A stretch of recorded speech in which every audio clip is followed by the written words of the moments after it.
Mes bien-aimés, me voici encore devant vous.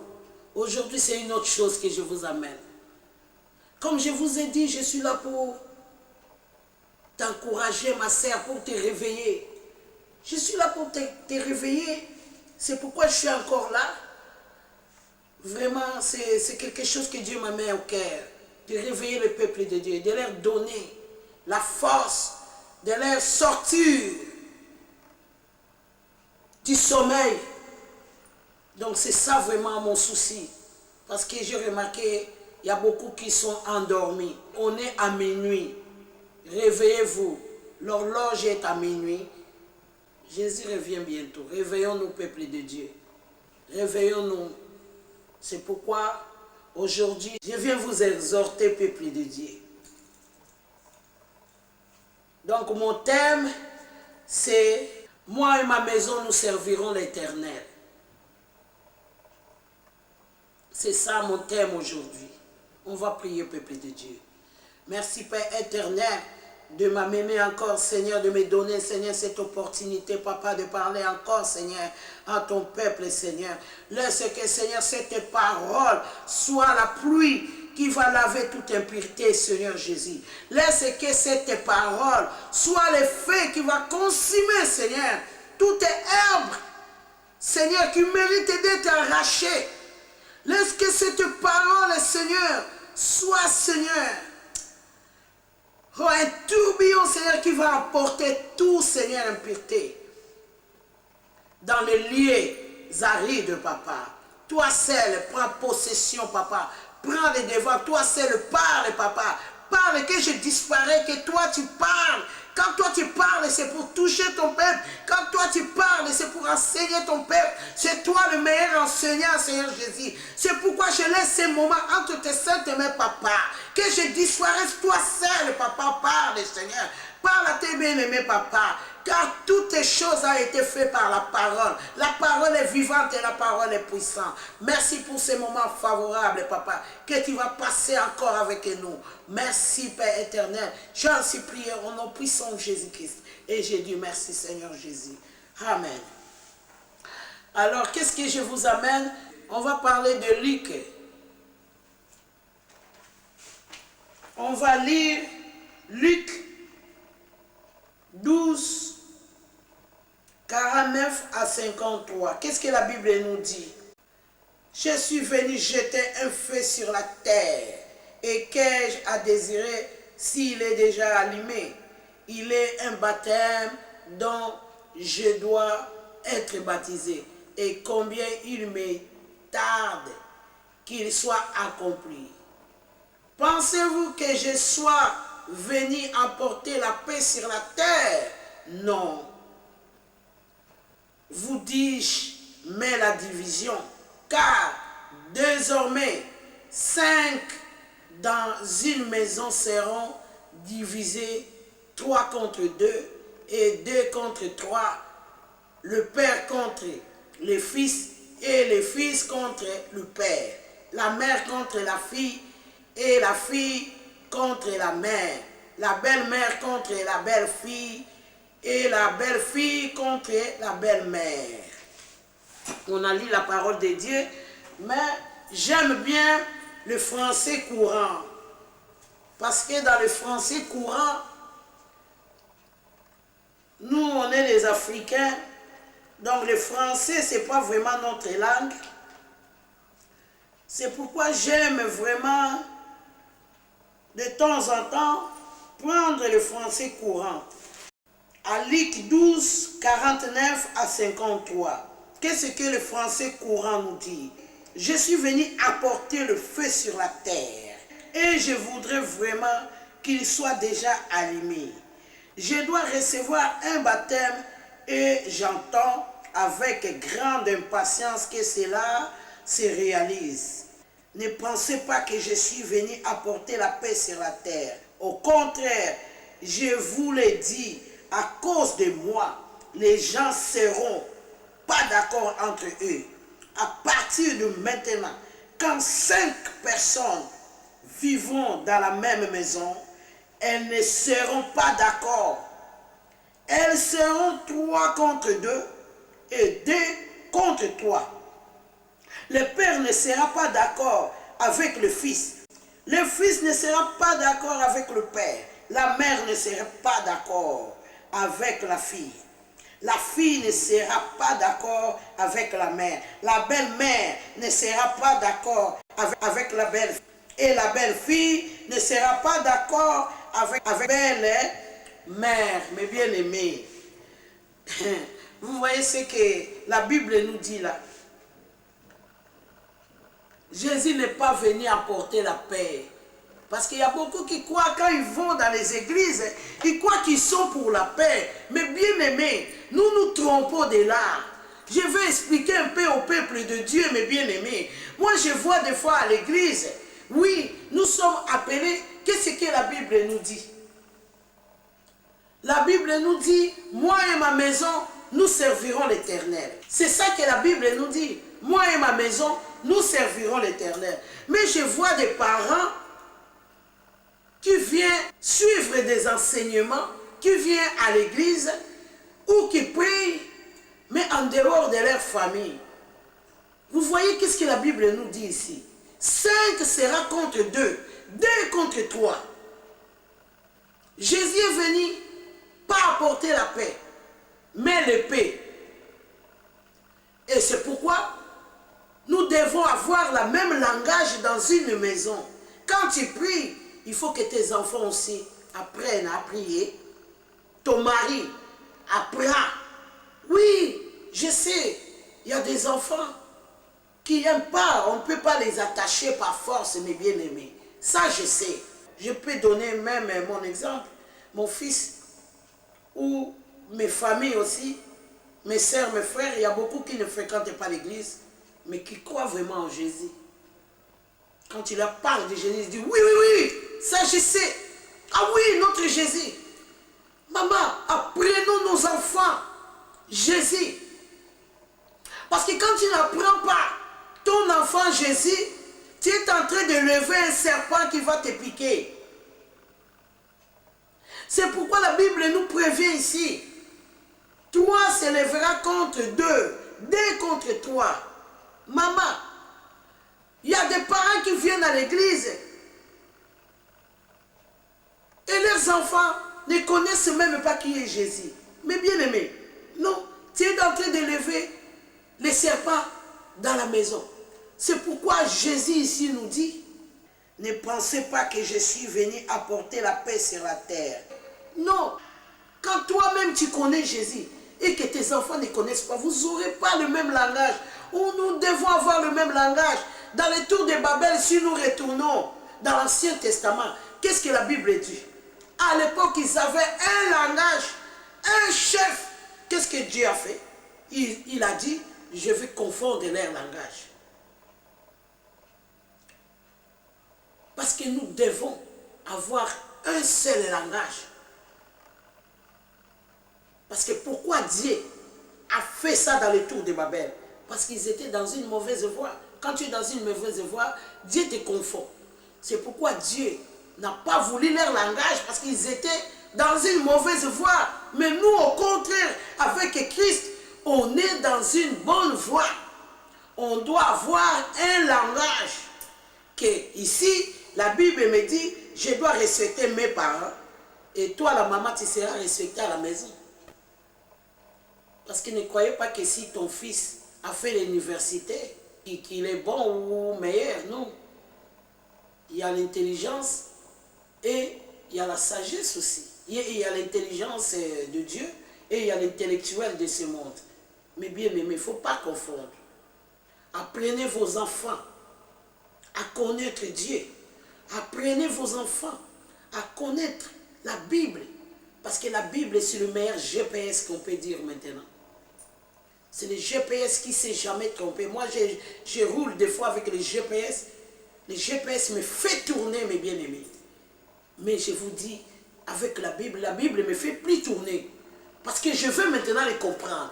Et si tu veux les comprendre, ça ne te fera pas tourner.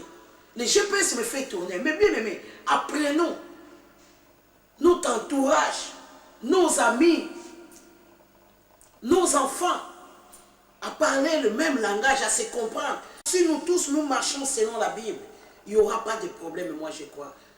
On sera soudés, on sera un. Vous voyez? Je vous dis, on doit marcher selon la Bible.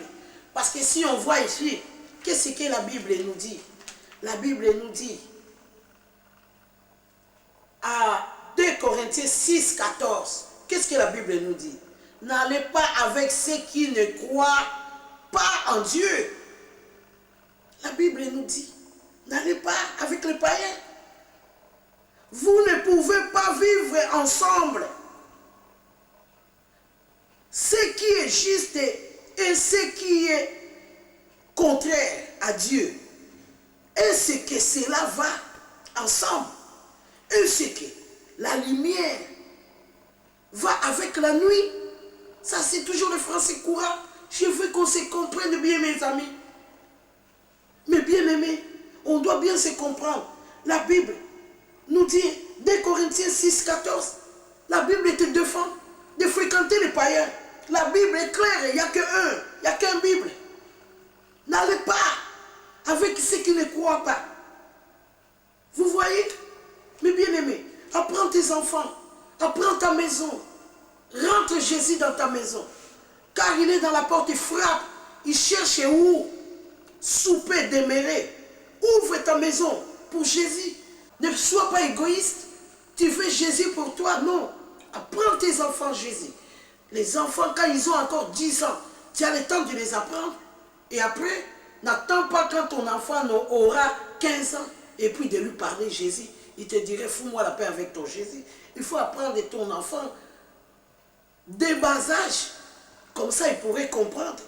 Et tu auras le même langage avec. Qu'est-ce que la Bible nous dit ici? Nous devons enseigner Christ dans notre entourage si nous voulons l'unité en Christ. Mais bien aimé, qu'on ne vous trompe pas.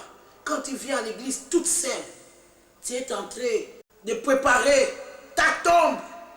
Parce que le jour que ton fils ou ta fille fera quelque chose de grave, tu vas tout de suite abandonner Jésus.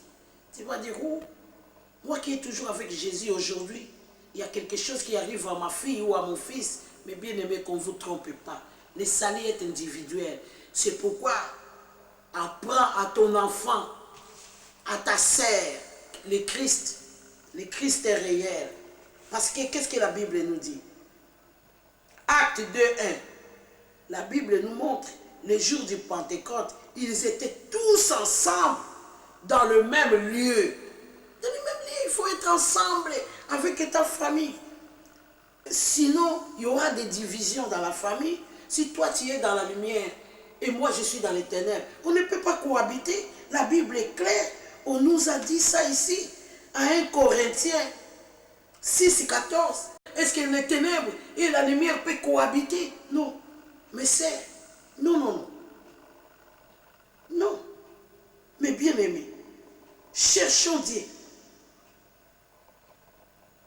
Si Jésus n'est pas entré chez toi, sache qu'il y aura la division dans ta maison. Ne crois pas toute seule. Tu vas t'en sortir. L'union fait la force. Parce qu'il y a des gens qui croient toutes seules vont arriver. C'est pourquoi on a des désastres, on a des difficultés dans l'église. Toutes seules, nous ne devons pas arriver. Nous formons un corps du Christ. Si la main veut faire quelque chose et le pied ne veut pas, tu n'arriveras pas, maman. Fais entrer Christ chez toi. Fais-lui entrer chez toi. Fais-lui rentrer. Parce qu'ici, on voit la mission confiée aux disciples. Quand toi, tu connais déjà Christ, donc tu deviens disciple. Marc 16, 15 nous dit, puis il leur dit, allez par tous les mondes et prêchez la bonne nouvelle à toutes les créations. Et toi, tu pries. La Bible dit à toutes les créations. Et toi, tu pries. Et tes enfants ne connaissent même pas ce Jésus-là. Oui, si toi, tu les apprends, et après, eux-mêmes, ils se détournent de la voie, ce n'est plus ton problème, maman. Là, Dieu combattra pour toi. Mais si toi, tu n'as pas encore fait le travail, non, non. Mais bien aimé, non. La Bible nous dit, ouvre ta maison, que Jésus rentre. Parce qu'il est devant ta porte. Il toque. Il veut rentrer, manger avec toi, souper avec ta famille, mes bien-aimés. Il ne faut pas louper cette chance-là. Vous voyez, ici, Éphésiens 4 et 3. Qu'est-ce qu'Éphésiens 4 et 3 nous dit? En français courant. Cherchez toujours à rester unis par l'Esprit Saint. C'est lui qui vous unit en faisant la paix entre vous. Vous voyez? Si toi, tu es dans les ténèbres et moi je suis dans la lumière, nous ne pourrons pas cohabiter, mes bien-aimés. Non, non. Ouvrons notre porte, notre maison, ouvrons la porte à Christ, qu'il rentre dans notre maison. Si ton enfant, et que tu l'as, oui, je sais, il y a des gens qui ont commencé à prier que les enfants sont des gens grands. Je vous dis, il n'y a personne qui nous comprend que Christ. Amenez vos enfants à apprendre Christ, apprenez vos enfants. Christ est réel, mes bien-aimés. 2 Timothée 4, 2 nous dit quoi? Toujours en français courant, parce que j'aime bien que les gens me comprennent.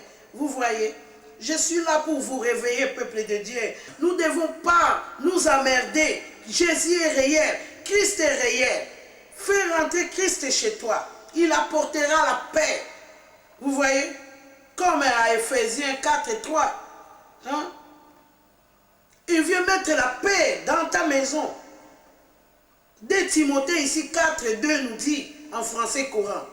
Annonce la parole de Dieu. Insiste. Insiste. Je sais qu'il y a beaucoup qui n'aiment pas. Quand tu commences à parler de Jésus, il te dit, oh, fous-nous un peu la paix. Non. La Bible nous dit, insiste, même si ce n'est pas le bon moment. Toujours le français courant. 2 Timothée 4, 2. Annonce la parole de Dieu. Insiste toujours. Même si ce n'est pas le bon moment. Corrige les erreurs. Fais des reproches. Et encourage avec beaucoup de patience. En cherchant toujours à enseigner. Vous voyez? Parce que maintenant, ce n'est plus comme avant. Avant, tu parlais à quelqu'un de Jésus. Quelqu'un prêtait l'oreille, ce n'est plus le cas. Maintenant, tu vas parler à qui? La Bible nous dit ici à 2 Timothée 4 et 2. Insiste. Même si ce n'est pas le bon moment. Quelqu'un qui est en faute corrige. Oh non, on nous a dit de juger point. La Bible dit ici. 1 Corinthiens 5, 12 nous dit, est-ce que c'est à moi de juger ceux qui ne sont pas chrétiens? C'est là, c'est Dieu qui les jugera. Donc si ton fils ne connaît pas Jésus, tu n'as pas à lui juger. Est-ce que vous comprenez? La Bible nous défend de juger les chrétiens, les païens. La Bible nous défend de juger les païens. Vous devez juger ceux de votre communauté. Vous voyez? Les Saintes Écritures nous disent, chassez l'homme mauvais au milieu de vous. On est en train de changer la Bible. Ne jugez point pour aveugler les gens. Non, la Bible nous dit même de chasser l'homme mauvais au milieu de vous. Vous voyez? On n'est pas là pour jouer. On n'est pas là pour passer notre temps pour rien. Vous voyez? La Bible nous défend de ne pas fréquenter n'importe qui. Alors si ton enfant à la maison ou ton mari ne connaissent pas, n'est pas chrétien, il faut savoir que vous vivez la lumière et les ténèbres ensemble. Et la Bible nous dit les ténèbres et la lumière ne peuvent pas cohabiter. C'est ça qu'après nous accusons Jésus n'est pas réel. Jésus est réel, maman. Jésus est réel. Il faut que Jésus règne dans ta maison. Si Jésus règne dans ta maison, tu auras la paix. Je sais, si on a la marque de Jésus, on est toujours embêté. Mais je vous dis que Jésus est réel. Il faut enseigner. Même si ce n'est pas le bon moment, il faut enseigner. Vous voyez, la Bible nous dit, Ephésiens 5, 19 nous dit, entretenez-vous par des psaumes, par des hymnes et par des cantiques spirituels, chantant et célébrez de tout votre cœur les louanges du Seigneur. Nous ne devons pas baisser parce que Jésus-Christ est réel. Ce que Dieu nous dit à Genèse 18, 19. Je les ai choisis pour qu'ils donnent l'ordre à ses fils et à tous ceux qui naîtront de lui de vivre selon mes commandements. Il leur apprendra à faire ce qui est juste et ce que je veux. Ainsi, je pourrai donner à Abraham ce que je lui ai promis. Vous voyez les promesses? Toi, tu viens toute seule tout le temps à l'église. Tu as des enfants. Oui, je peux comprendre les gens qui ont connu Christ aujourd'hui et leurs enfants sont déjà grands. Ça, c'est le problème de Christ et qui va s'en occuper. Mais toi, qui as ton enfant, qui a 3 ans, 4 ans, tu vas à l'église, tu laisses ton enfant à la maison jouer des Nintendo là. Mais tu es en train d'héberger un serpent chez toi à la maison, maman. Reviens à la parole. Nous avons vu ce que la parole nous a dit. Moi et ma maison, nous servirons l'Éternel.